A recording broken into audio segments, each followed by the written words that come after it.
Hi, Miss Molly here again to read Stout-Hearted Seven, Chapter 9. Indians appeared, the first the travelers had seen for some time. The children were afraid of them until Captain Shaw said these called themselves Dr. Whitman's Indians and seemed friendly. One of them even came leading an ox that had been left behind but had recovered enough strength to go on. The Indians had learned to raise potatoes and were willing to trade them for guns or clothing. Some men took the shirts off their backs to buy 3 or 4 potatoes, so starved were they for starchy food. The Saggers' cart was so much lighter than the other wagons that they often got ahead of the train, and Dr. Dagan would stop to let the others catch up. No one wanted to be alone for very long. One day, while they waited at the top of a hill, freezing in the bitter wind, the doctor suggested they go down beside the creek, out of the wind, and have a cup of tea to warm themselves. Tea was one of the few supplies they had left. Rain had fallen in the night, and the wood that Frank and Elizabeth gathered was so wet that it would not catch fire. Thinking he would help along a tiny wisp of smoke, Frank upended his powder horn over the pile of wood. Instantly, the horn exploded in his hands and knocked him sprawling. He jumped to his feet, dashed to the stream, and plunged his head in the cold water. "Are my eyes red?" he asked the anxious doctor who had run after him. John and the girls waited while the doctor examined Frank's eyes. Then, reassured by his verdict of no serious damage, they burst into laughter at the sight of their brother with his face black and his eyebrows and lashes burnt off. It was one of the few things they found to laugh at during these harrowing days. Slowly the company made its way along the burnt river, over a divide to the Powder River, then into the beautiful Grand Ronde Valley, where there was plenty of grass and a fine, clear stream. It would have been a good place to rest for a few days, but it was now near the end of October. Snow would come soon in the Blue Mountains, looming just ahead. The mountain crossing took 3 days. Captain Shaw tried to encourage the men by telling them that the emigration of the previous year had suffered a much worse time when 40 men had worked 5 days to cut through a rough trail the wagons could follow. Still, this was not much comfort to men who had to double their team to pull the wagons up each steep slope, chain the wheels, and tie logs on behind to hold them to the grade going down. The last day they woke up to snow falling gently through the pine forest. Toward evening, the wagons reached an opening in the park-like forest where the people could see spread below the great valley of the Columbia River.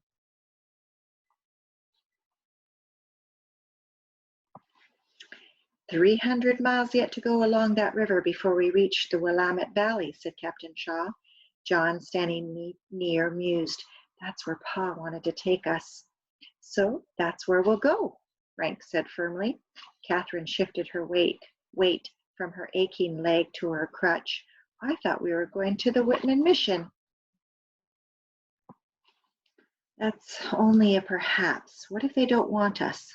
The question stayed in Catherine's mind all the next day as the cart slid and rolled down what must surely have been the longest hill in the world.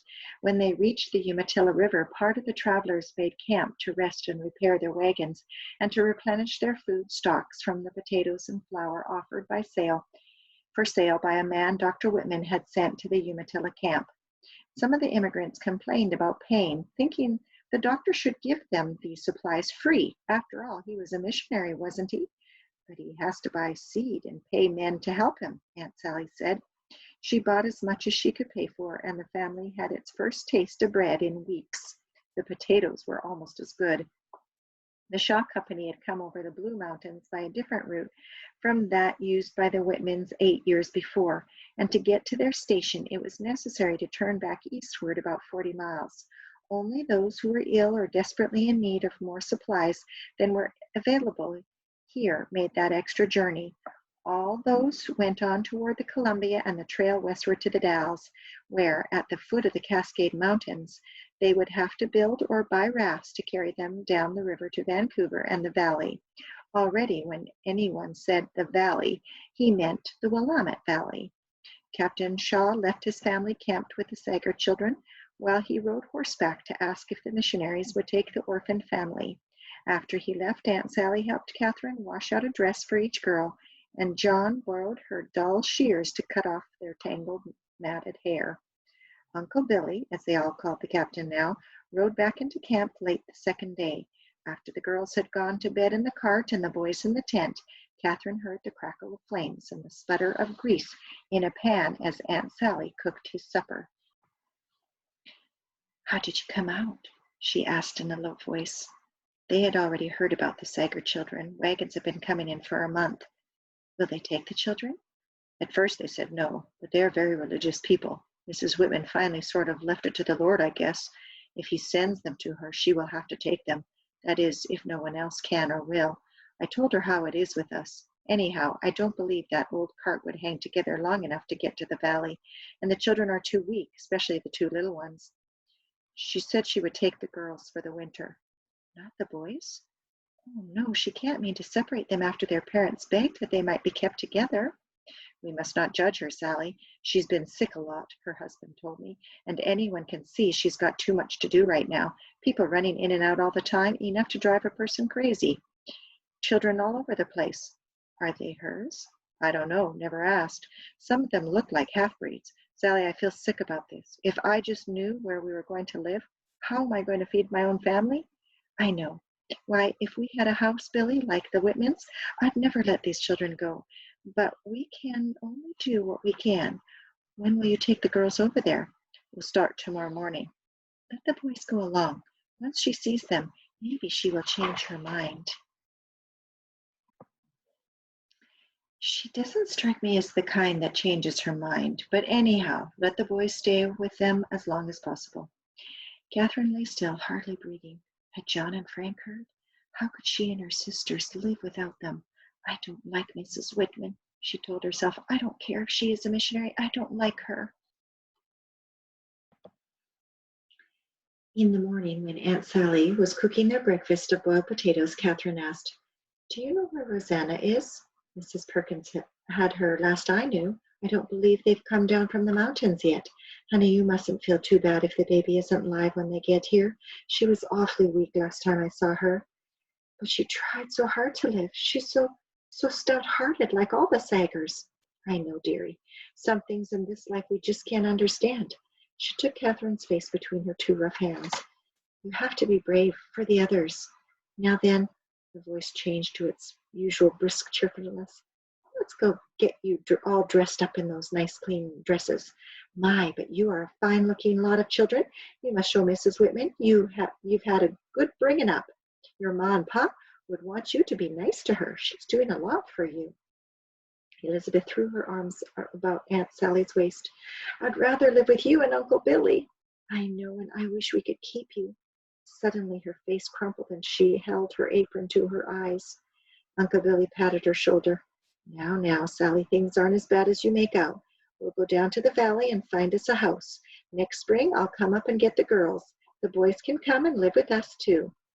With this promise in their ears, the four girls climbed into the cart. John and Frank came along behind with the 3 extra oxen, their old Bossy, and the broken-down cow Aunt Sally had bought. Dr. Dagan cracked the whip, and they were off, Uncle Billy leading the way on horseback. The girls, looking out at the back, waved to Aunt Sally as long as they could see her. Chilled by the sharp October morning, they huddled together under their ragged blankets until the bright sunshine warmed them. Catherine and Elizabeth sat up and peeked through the holes in the gray wagon cover to see what kind of country they were going to live in.